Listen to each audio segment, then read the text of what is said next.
Hi, Sean. So excited to have you on the Brave Show. I'm excited to be here. Thank you for having me.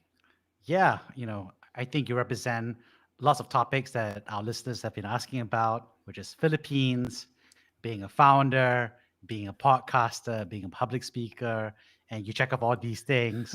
And you have a sense of humor as well. So I'm excited to get this going. Oh, the honor is mine, and the excitement is mine, and I just want to add value to your audience today. And very interesting to know that people in your show are interested about our country. That's really good to hear. Yeah, it's not just obviously Southeast Asians curious about the Philippines, but also, as you imagine, the Filipino tech diaspora is pretty huge, as well as obviously people all across the world are saying, yeah, there's some opportunities here. So, for those who don't know you yet, how would you introduce yourself professionally? I'm a guy who's in love with the idea of helping other people, get them off the ground with their leadership, entrepreneurship skills, and I basically manipulate search results for a living. I'm an SEO guy, and digital marketing is my bread and butter. Yeah, that's it. Amazing. And could you share a little bit more about some of your hobbies like podcasting and all these other things as well? Podcasting, I love doing it. I wouldn't say it's a hobby. It's a work of love for sure. But my hobbies would definitely be playing computer games, going out camping with the family, collecting toys. You can see it in my background if you guys are watching from the video, and also playing with my kids and my wife. So my wife's getting into playing Tetris on Switch, and so I gotta play Tetris on Switch. So yeah, that sums it up. Tetris on Switch. That's very 1980s, I gotta say. Yeah, But probably higher resolution, I guess. but yeah, Uh, happy wife, happy life. I too believe by that very true wisdom and phrase. Amen. Amen. Instead, the opposite is far worse. Yeah. Yeah. Uh, so so what was it like, growing up, studying in, the Philippines and, slowly making your way into the technology sector? Growing up was I grew up in a family that is, I would say, on the middle class, if that makes sense. I mean, my dad has a hardware business, but we we got enough, to have food on the table, to study in school, and finish all the way through college. But we weren't really rich. I wasn't born with a silver spoon. If you saw my dad's office, which he closed down because of the pandemic, so he's kind of early retired. He's like 53 or something, so he's very young but retired because business is not doing well. Um, it was like a super run down place. Like if I locked you up in the restroom of my dad's office, like his own restroom, you'd get mad at me for sure. It wasn't great, but it got us by. And my dad would ask me to work there since I was in grade 3. I would be a person who would carry stuff to and fro from the hardware to the truck and back. And then in high school, he'd ask me to file stuff, stamp some stuff, secretarial work. In college, I had to sell stuff all the way to the province. So I would drive the entire day and then go down the car and go to the dirty hardware stores and ask them, hey, do you need, chocolate brown paint? Do you need metro wires? Do you need long pipes? And that was very difficult. I mean, I got a 1% commission from my dad. And he said it's industry standard. So if I sold 1,000,000 pesos, it's just 10,000 pesos for me. And in US dollars, 1,000,000 pesos is like 20,000 US. Now I'd get like, um, less than $200. That's it for a month's pay. So I knew the value of hard work, and school was also hard. We studied English, Chinese, and Filipino. From the get go, you're like a trilingual child, here in the Philippines. And it wasn't easy because you had to memorize a lot of stuff. especially because Chinese is rarely used. Even in my parental home, we wouldn't speak Chinese in my parental home. It would be Tagalog and English for the most part. So um, that memorization kind of sharpened my mind. At least I'd like to believe that, it kind of sharpened my mind. And how I got into the tech industry is I started a blog when I was in my last year of college, and that blog was about my faith. Its name is God in You, and I wrote about my Christian walk, and no one's reading my stuff. And so I asked Google, "Hey, how do I increase my subscribers and traffic?" And Google kept coming back saying SEO, SEO, SEO. And during that time, I had no idea what SEO was, and a lot of companies here in the Philippines had no idea and didn't care. So I researched about it, and I realized it's something that could be big, because like not Yellow Pages was fast going out the window. I mean, I didn't see a lot of Yellow Pages anymore. And when I would look for something, it will be through Google search. And I said, it's just common sense, this is gonna be somewhere in the future. It might be big. So I doubled down on it. I did a lot of freelancing and built SEO Hacker from 1,300 pesos to start. That's like $60 US. That's my capital. I had no money to start with. I failed 28 units in college. They wanted to kick me out. Wasn't good for a starting career. With if you know, the one of the first things that your the company you're applying for is going to ask is your transcript of records. You show them 28 smiling faces there, they're not going to be happy, right? So virtually, I was unemployable, and that propelled me to start my own business. Wow, that was crazy. And thanks so much for sharing. I think your childhood and how you kind of like pull yourself up by your bootstraps to really get started. And I think thanks for the very frank perspective, which is that you started a business not because of like obviously a desire to be an owner and so forth, and you need to value money, but also because the fact that you're virtually unemployable as well. So thanks for that. Did you feel weird or alone because you're like one of the people becoming a business owner versus becoming a professional? I remember a lot of friends are basically like, hey, if you're becoming an entrepreneur out of college, that means you know you couldn't get a job, right? And so there's a bit of a shame or guilt dynamic there as well. I'm just wondering if you felt any of that uh, yourself or from other people. Yeah. That's actually a very interesting stigma. I have never thought about that. I guess maybe here in the Philippines, it's not seen that way. Actually, a lot of people, it's actually the other way around, where if you start a business, people kind of look at you differently, but in a positive way. That you roll the dice, you got guts, and uh, you're you are able to create your own destiny. So I guess it's a cultural thing. Here, starting, there's no downside to it unless your business fails in a spectacular way where everyone knows that you failed, right? And you owe money to people. I guess that's the only way that you're gonna get a bad stigma out of it. Otherwise, it's the other way around where people admire you for it. Oh, that's really interesting.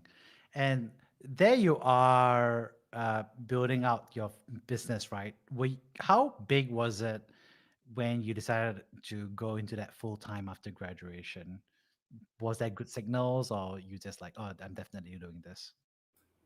So when I graduated, it was one of the miracles of my life is I applied for HP because an upperclassman went back to LaSalle, my college, and told me, "Hey, HP is a really good company. They pay you a starting salary of like $500." Of course, that's before taxes. After taxes, like less than $200, right? So uh, they give you all of these allowances, all these bonuses, and I was like, okay, yeah, sure. Hey, if you could recommend me to get into HP, that'd be great. But with my 28 failing units, unlikely. So I tried it. For some strange miracle, I got in, but I worked there only 5 months. And not because HP is not a great place to work, it's a fantastic place to work in. But SEO Hacker was, I was working on it on the side even before HP, and it was making like 4 times my salary in HP without the taxes, without the commute, without having to buy lunch and dinner when I would go overtime in my work. And I was like, it just doesn't make sense for me to keep my day job. So I resigned properly, good turnover, all respects, and I just told him that this is the opportunity I have. I have to double down on this, otherwise it's gonna fail, it's gonna fall, because there's no one there, and I'm doing it spare time. I'm a freelancer, and that's when I went all in with SEO Hacker. I got like 4 clients during that time, and I was outsourcing bits and pieces. Like I was outsourcing some copywriting work, some link building work. SEO is a very big practice on its own. Like if you look at digital marketing and you look at social media marketing and ads and all of these things, SEO Hacker is like a giant on its own compared to all the other practices or facets of digital marketing. So I was trying to juggle it, and I didn't have funding, no partners, everything's bootstrapped. So you could say that I still own like the entire company. I was a sole proprietor until 2015, and I had to incorporate because one of my clients is one of the biggest malls here in the Philippines. And when you say mall in the Philippines, you know it's really big because Filipinos love malls, and they only deal with corporate entities. So I had to incorporate them. Wow, amazing. So, what are some myths and misconceptions about the SEO agency and industry business? Well, sadly, one of the misconceptions is if you're an SEO agency in the Philippines, you're supposed to be cheap and you're supposed to be practicing it in a gray, shady way. I know that it has the same stigma with agencies in India, where you get SEO very cheap because they're doing some shady SEO tactics. In the Philippines, I decided to be the first purely ethical SEO provider. So we call it white hat, where you do it all ethical, completely following Google's guidelines and standards. And that's what we're best known for. And because of that, I mean, there's a reason why people want to do it gray or shady, right? It's because it's a lot cheaper. You automate some stuff, and Google doesn't like that. And then I realized Google only hires the brightest minds, and they're going to catch up to it. And if they catch up to some of your clients and penalize them, that's not going to be good business for you. So I focused on doing it all ethical, but also that made me the most expensive SEO provider here in the country. So I realized that I had to back it up by good branding. And I went for the keyword SEO Philippines, which is arguably the hardest keyword in the country. And we're ranking number one. We've been at the top spot, at least at the top 3 spots for the last 11 years, which is the lifetime of my business since I was a freelancer. And that has worked really well for us as a strategy because most of my clients come from that keyword, and they know that because we're number one, we're also the most expensive. It just makes sense to be most expensive because of that, even though we are really the most expensive because we're doing things white hat. So that's the strategy we took. So, lots of founders obviously hear that and they're like, "Oh my god, I'd love to be, number one or top three for my keyword, whatever it is, right? I don't know, quantum computing, Singapore, or you know, computer vision, Southeast Asia, or Yeah. like Indonesia, food tech, something like that, right? Um, what advice would you normally give them because they're young, they're starting out, they have a limited budget? What would you sit down with them and they catch half an hour coffee? What's the like, 3 things that you just want them to make sure they take away? Minus all the introductions and all the bullshit. Just Yeah. like 3 things that you wish all of them just went off and did. Got it. Well, one of the first things that I would tell them is SEO is a long game. It's like you're investing in a blank lot. You want it to make money. If you want to just turn it into a parking lot, just invest a couple of $1,000, pour cement, that's it, turn it into a parking lot. It's not going to make a lot of money over time. But if you want to turn it into a building, into a skyscraper, it's going to make a lot more money. But you need a lot more time and a lot more budget that you're going to be pouring into it. SEO is a lot like that. That is one of the things that a lot of business owners, especially young startup founders, don't understand. They think SEO is going to kick in the next 3 to 6 months. It's not. Like, especially if you want to be in the top 3 or 5 spots, you're going to have to wait a long time, and you're going to have to hire the right SEO company.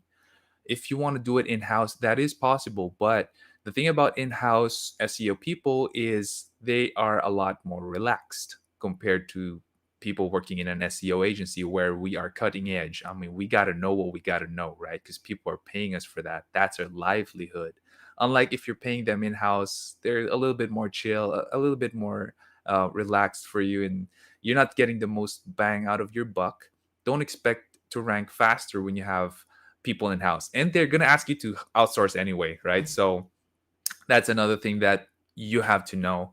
SEO, there's no magic to it. There's no magic trick. There's no secret sauce. There's over 200 publicly known factors that Google has published, and you just gotta hit those 200 factors. Make sure you hit the weightiest ones, like your keyword has to be there, your keyword has to be in the right places, your site has to load very fast, it has to be secure. At least, yeah, you got SSL in. You're rocking HTTPS rather than HTTP. Your framework is searchable or search friendly at the get go. Maybe you're using WordPress rather than Wix. With Wix, you're really not going to rank, so you have to study the framework, the coding scheme behind things. There's so many things that you can do, and it's all online. I mean, I told you, Jeremy, I studied it by myself because I was a blogger. That's how we started out. Now, all of the experiments that I've done over time that have told me there are some stuffs that Google is not telling us. That's true. There are some stuffs that Google will not admit. They're not going to publish that. You're only going to know it when you do your own experiments. But that's the secret sauce of SEO Hacker. I can't really share that. But even if you didn't know my secret sauces, you could still rank. You could still rank because there's over 200 publicly known factors. So, I'm a classic, startup founder. I raise, let's say $1 million, and I have 100 grand dedicated to my marketing budget. How much of that should I put into pay-per-click advertising versus SEO? How would you recommend this founder to think through about how much to budget?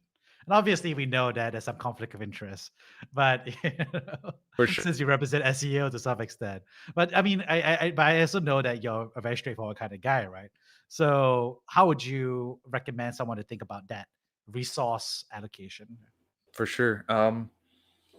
The most unbiased standpoint, and I would answer it from the most unbiased standpoint, is it would largely depend on how much your business needs to survive in X number of months.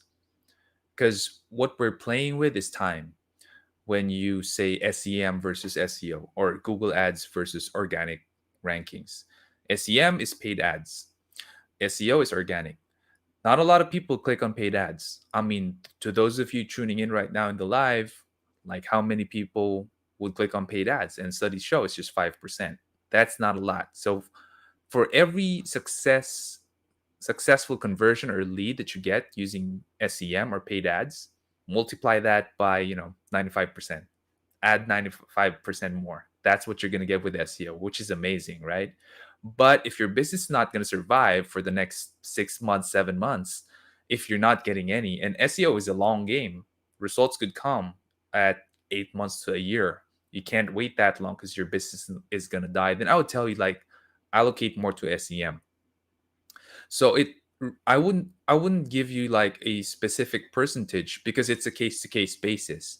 If your startup has a domain name or a website that has good authority already, and you got a lot of SEO going on for you, then maybe you only need like 3 to 4 months worth of SEM to go, and the rest would be for SEO. But if you're completely a brand new website and you have a runway that's very limited, and your VCs are asking you for results, then you got to put more into SEM. So there's a balance. It really is a case to case basis. That was probably the most crisp answer I've ever heard, which is actually rhymes a lot with how I think about it. But I think you just made it way tighter, which is like, um, I love it. I can't. I think I'm just gonna underscore this for those who are listening. I don't think that was a really good answer, um, Thank you. because I think the older way that I thought about it before I heard your answer was SEO can keep compounding in the advantage because Mhm. if you spend, you know, in this case, $100,000 in SEO versus SEM, the moment $100,000 is spent Mhm. on marketing pay per click, the flow stops. Yeah. But the work that you give the 100 grand will compound over year one, year two, year three, year four, year five, right? Yeah. And so, you know, it's a bit of a tortoise versus the hare kind of dynamic. So that's how I thought Mhm. about it. But I love the other way of thinking about it, which is a startup has a certain life cycle and certain goals to hit, right? Yeah. And that tends to push people towards SEM because it's a more immediate sugar rush Yeah, for sure. to get Um, leads and if sales. you're doing like A/B testing, for example, you want to learn which landing page converts better.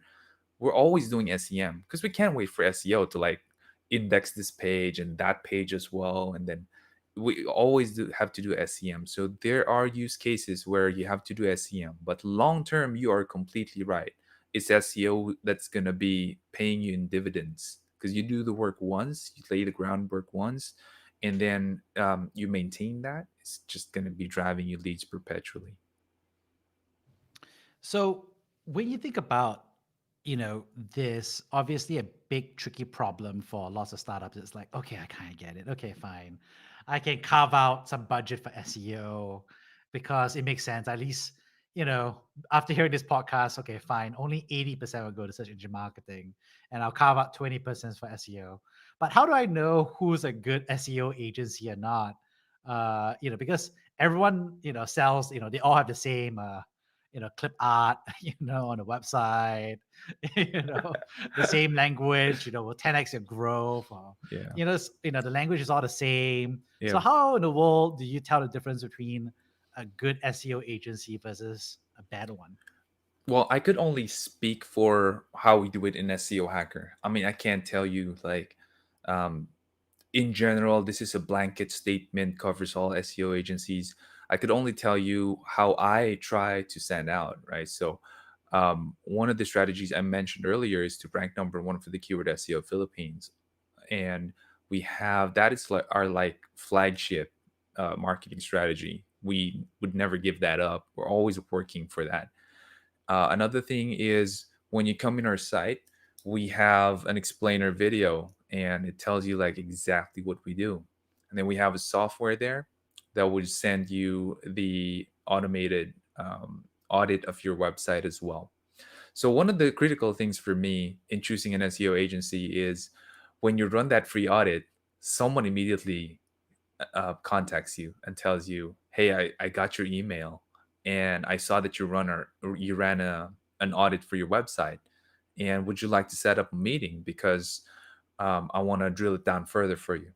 And then they go ahead and explain it to you where you are, where you can get to in terms of rankings, and also you have to make sure that they're ranking for their own keywords, right? I mean, if I'm not ranking for SEO Philippines, I got no bragging rights at all because if you don't eat your own peanut butter, I mean, that just doesn't make sense.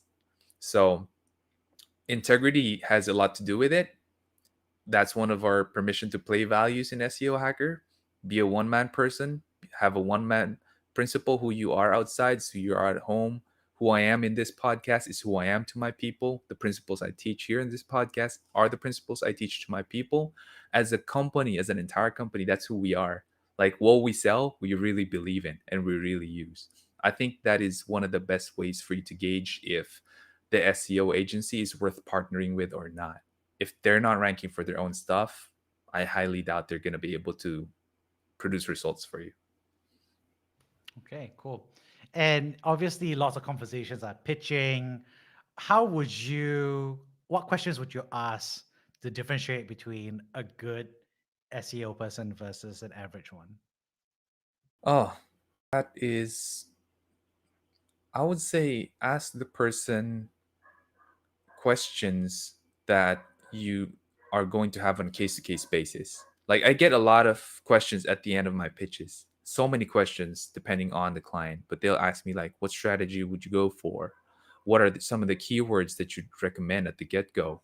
And a person who knows SEO will have some heuristics experience with what keywords you should be targeting. Like, for example, I have a drugstore client, and I wouldn't say like if an SEO company tells you, "Oh, you should rank for drugstore Philippines or medicines Philippines," I think that is a pretty absurd keyword because no one's really searching for that.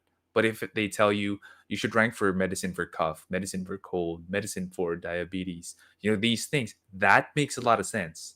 So not everyone would be able to think that way because it takes a lot of years to also develop that kind of keyword sense. But the best SEOs out there would know like what keyword would generate ROI for you, because it's not all about branding and marketing when it comes to SEO. It's about ROI, right? If you want branding, advertising, marketing, go to Facebook, Instagram, YouTube, run your ads there. But if SEO is a direct ROI channel where people who are searching, they come to your site, they're going to be a lead or buy from you right away. So the person you should be talking with in a pitch should recommend keywords to you that would actually convert. Like, that's one of the best ways to know if you're talking with a legit SEO agency.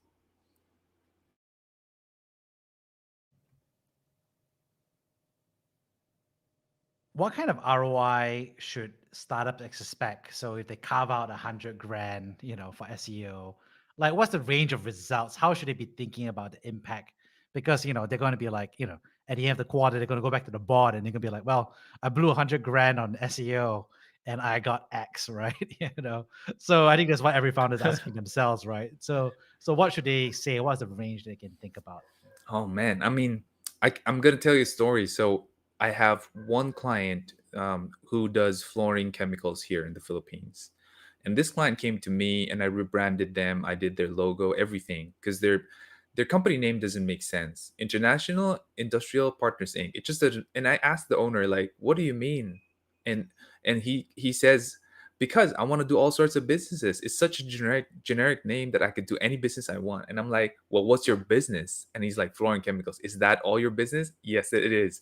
I said, let's rebrand it. So I rebranded the entire company to Flooring Solutions. 2018, when we broke ground with SEO, they made somewhere 32 million pesos. Not bad. I mean, we broke ground. That's the start of SEO. 2019, 46 million. Not so bad, right? Plus 14 million. That's amazing for a lot of companies. That's already very, very good. They got some ROI out of it, especially because they're paying like a million, only a million a year, yeah, to SEO Mhm. Hacker, and that's it. So for a million, you make 14 more million. Not so bad. 2020 came. That's this technically the second year we've been doing SEO because we started 2018 November. So 2020 came. They made 156 million. That's a 5x ROI, and they're still paying me like 1 million a year. So I'm not saying that it's gonna be the same for all companies. And the owner himself told me, Sean, it's just the SEO. That's all the marketing and advertising we're doing. So the 156 million peso growth, that's all you. So I'm not saying it's the same for every industry. Might be more, might be less, but I would say more or less it should be a 3x to a 5x result in revenue, more or less. Wow, that's everybody's excited listening to this. Wow, I'm sitting up and paying attention. I was like, this could be the solution, right? Everybody loves the multiple X, right, to the growth. Yeah, yeah. And obviously going to be saying like, okay, um, why don't I just go to Upwork? What versus going to an agency versus this? Because it's so hard to tell who's good, who's legit, even with the questions that you taught me and some of the things to watch out for. So, how would you advise people to go around that search? How would they test? How would they evaluate? Yeah. For me, well, one of the things that I do as a company, and if you look at all my competitors, none of them do this. My entire client portfolio is in my website. More than 100 logos are there, and a lot of them are international logos. So I know a lot of my competition, they don't do it because people could just go ahead and poach your clients. But with SEO Hacker, one of our strong suits is we're a high touch, extra mile company. So our account managers really take care of our people. So that's very, very important to us. And because of that, I know that we're not just going to go ahead and lose clients through poaching.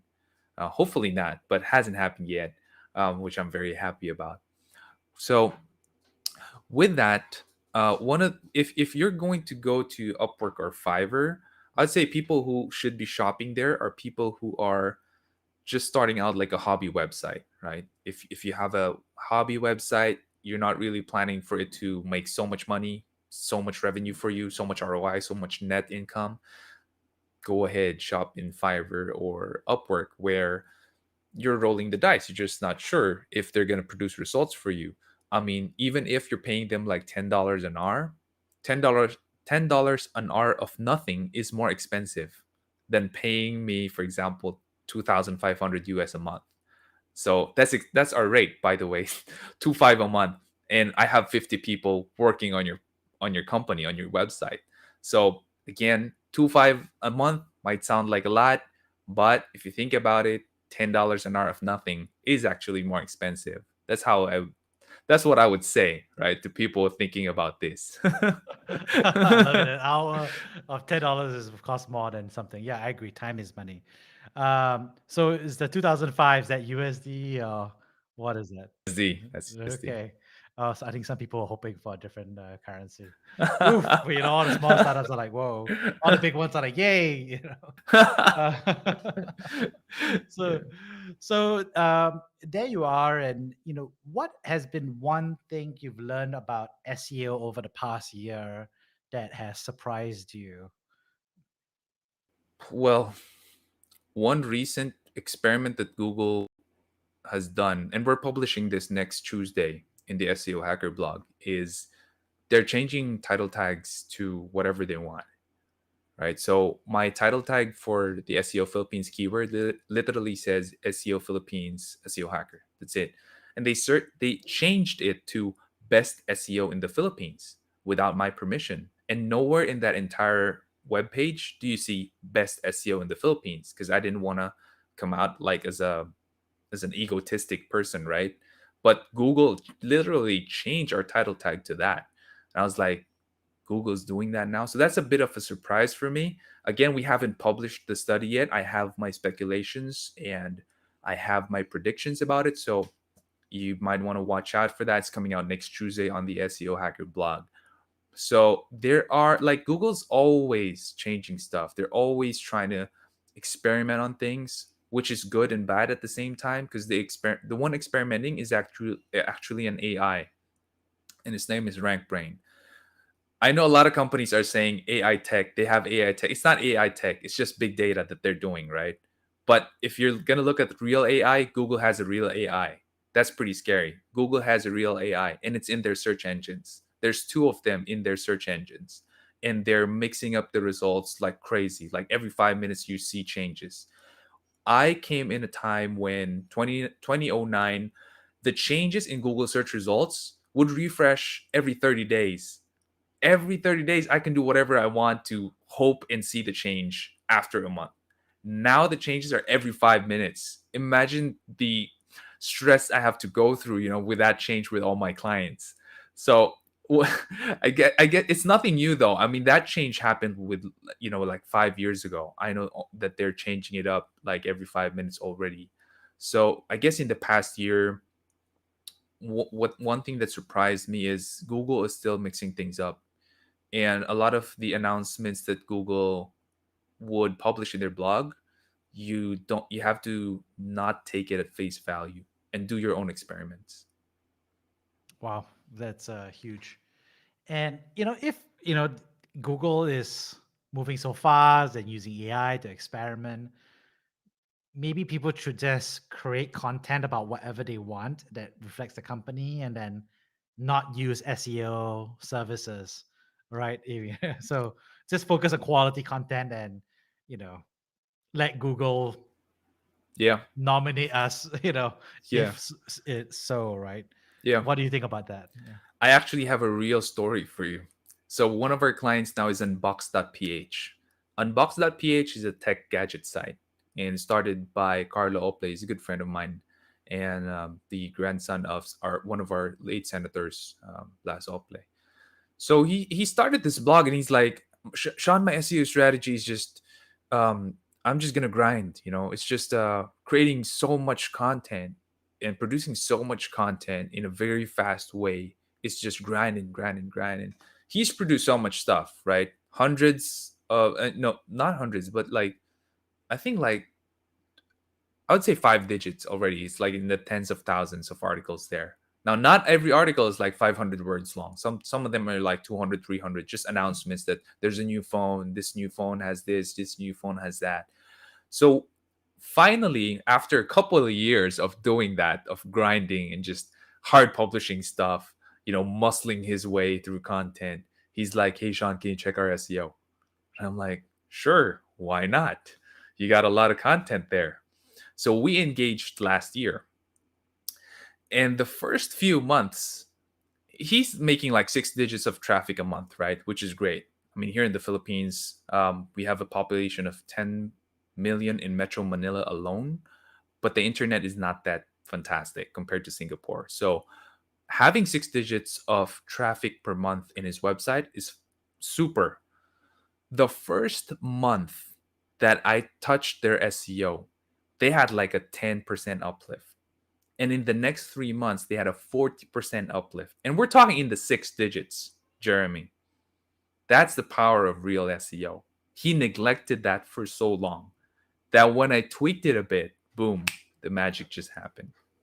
You gotta share what exactly changed. Did you change titles? Did you change up the code? Like tell us what actually goes on, because obviously there's some level of SEO analysis you're doing, but what's the scope of changes that you would do for a client like that?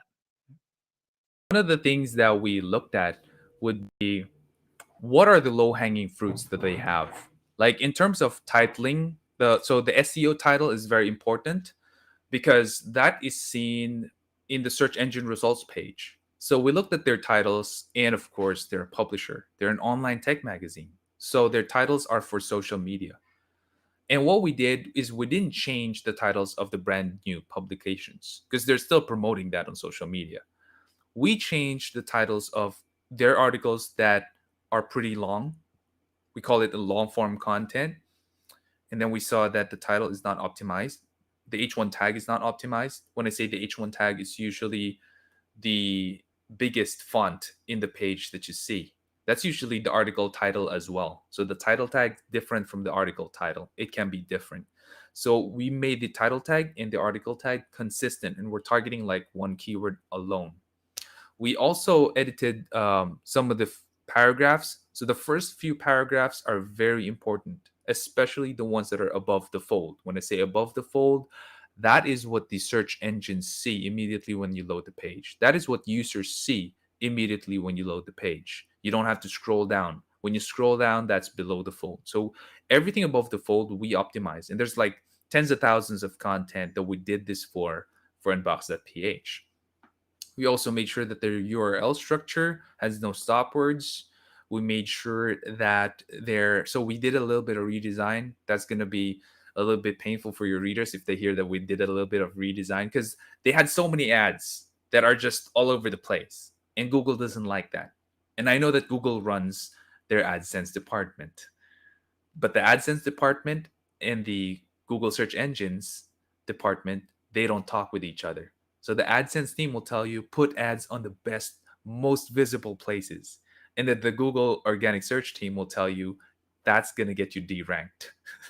So we did a balance of it where we were so creative in where we want to put the ads, except for the ones that are really paying Inbox really good money for, right? They're native ads, which means that the advertiser went directly to Unbox and told them my ads has to be here. You can't change it. So that one, those ads we can't change, but the other ads we place them elsewhere.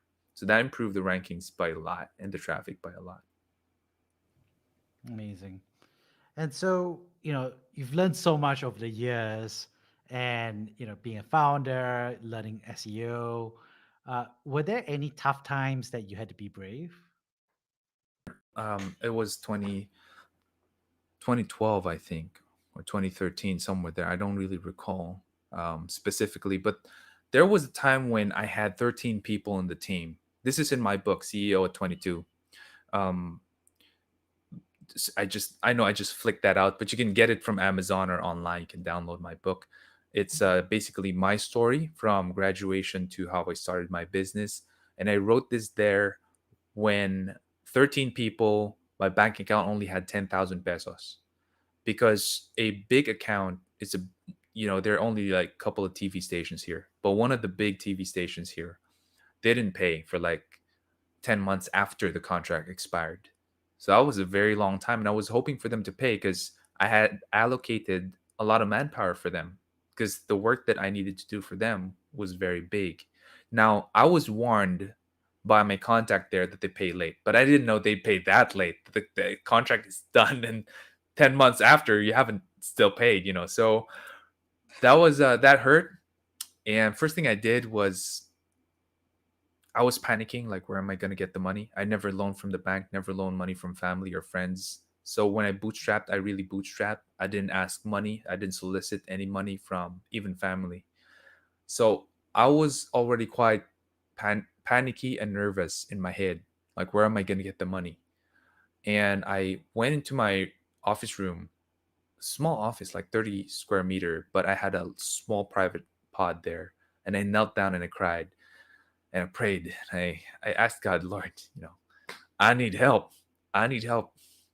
And I kid you not, later that day, a high school friend called me up, and she called me out of the blue, and we don't really talk. And she's like, Sean, I have a referral for you. And it's a nonprofit. And I'm like, hey, thanks. Really appreciate it. But at the back of my head, I mean, nonprofit, like, how much money can that give, right? And later that day, I got the call from the nonprofit. It's an Australian nonprofit company here in the Philippines. And they asked me for a meeting ASAP. So we booked the meeting. I went there and I closed the deal. And the work was not tough because all they wanted to do was rank for their nonprofit brand name. That's it. Nonprofit brand name. I mean, how hard could that be? And they paid in 6 digits, and they paid prepaid and in post dated checks. So I cashed that in. Of course, it went in, and I was able to pay my 13 people. But that was like a make or break point in the lifetime of the entire company. And right now we're a multi-million peso company, with 50 people inside and still growing, by God's grace. But that was a time when I know you asked me, I was brave, but I would say, like, I was very vulnerable, and the first person I went to was with God. Like, for me, it's all about God.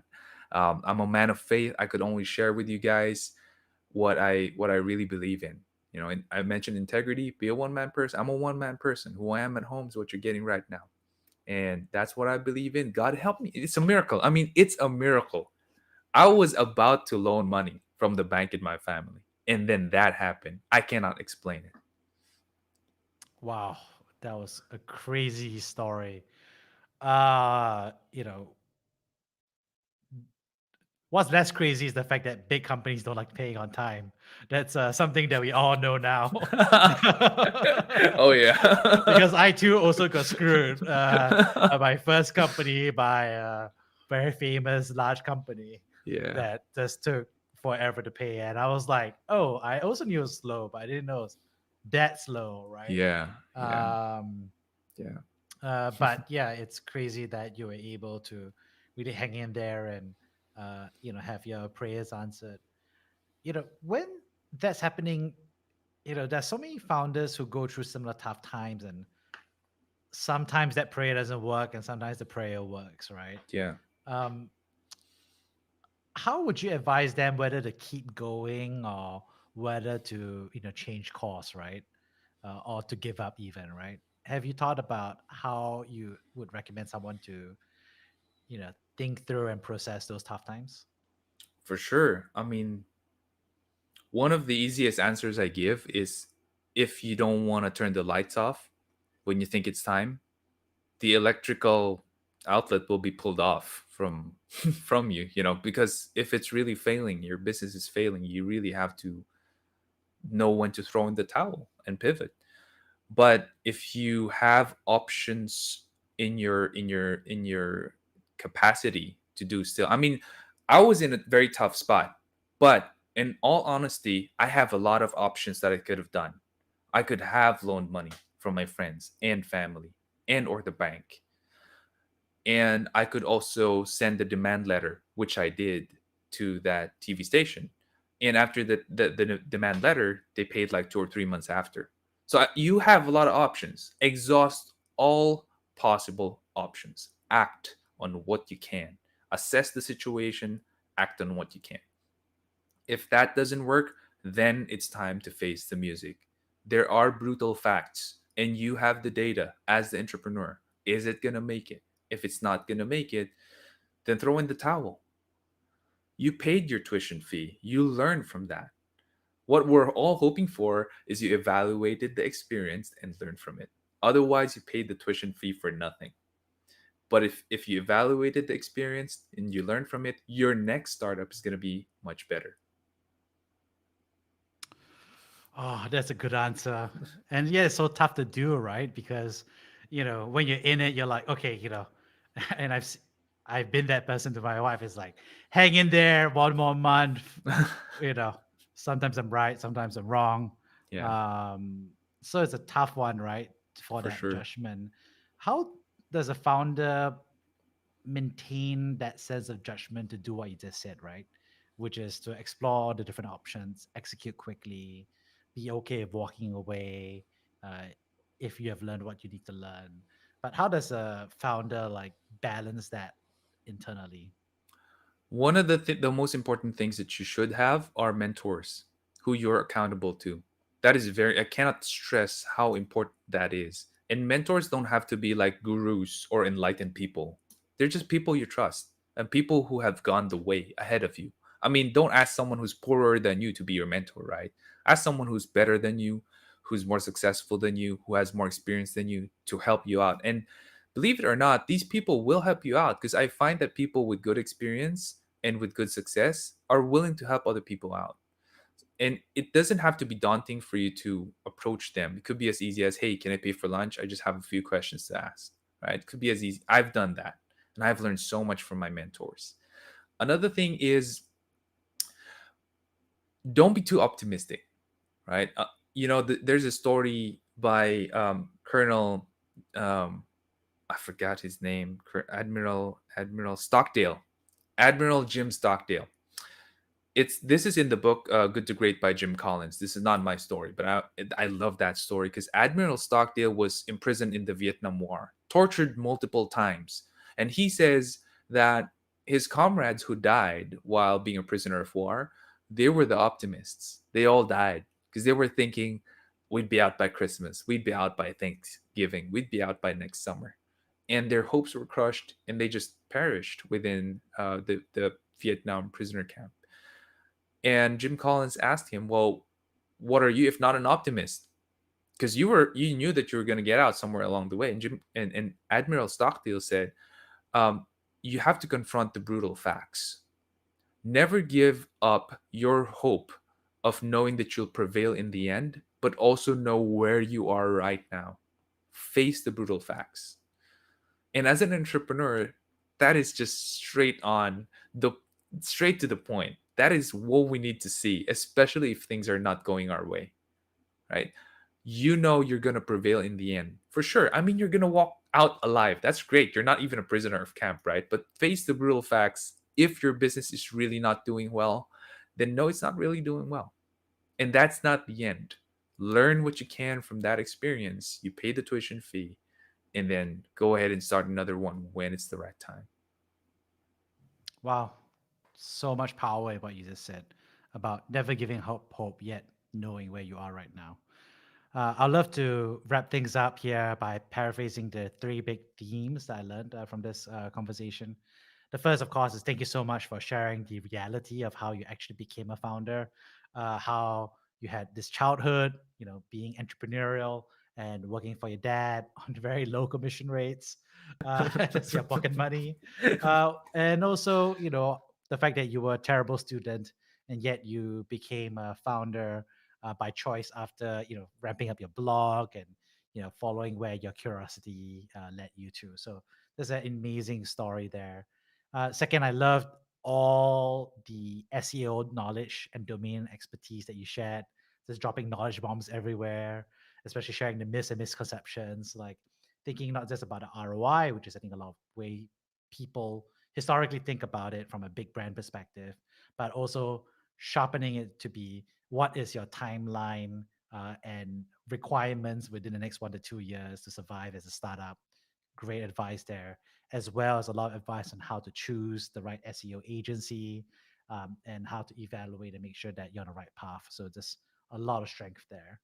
And lastly, thank you for sharing your personal story about what I call your prayers answered.